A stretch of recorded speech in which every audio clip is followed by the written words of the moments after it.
आहारामध्ये ज्या गोष्टी वर्ज्य करायच्या आहेत त्याच्यामध्ये महत्त्वाच्या काय आहेत तर कोबी, फ्लॉवर, ब्रोकोली यासारख्या ज्या ह्या वर्गातल्या ज्या भाज्या आहेत त्या तुम्हाला पूर्णपणे बंद करायच्या आहेत।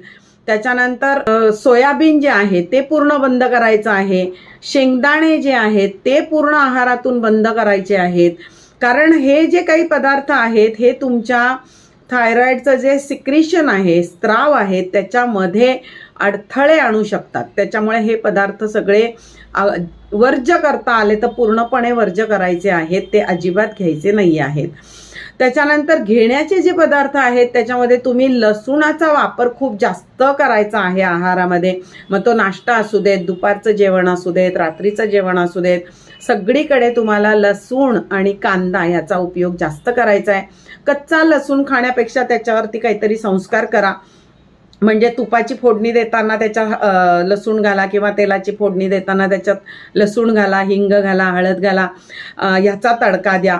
तर ह्या फॉर्ममध्ये तुम्ही लसूण कांदा जास्त प्रमाणामध्ये वापरा। त्याच्यानंतर कोथिंबिरीचा वापर चांगला करा, कारण थायरॉइडसाठी कोरिएंडर खूप उपयोगी सांगितलंय। म्हणजे धण्याचा चहा पिणं, जेव्हा तुम्ही चहाची वेळ असते 2 वेळेला सकाळ संध्याकाळ चहा पित असाल तर तो कोरिएंडर टी प्या। म्हणजे धणे पाण्यामध्ये उकळायचे, कप बशीमध्ये गाळून घ्यायचे आणि चहासारखं तो चहा प्यायचा आहे। पूर्ण व्हिडिओ पाहण्यासाठी लिंकवर क्लिक करा आणि नवनवीन अपडेट्ससाठी लाईक, शेअर आणि सबस्क्राईब करून बेल आयकॉनवर क्लिक करा।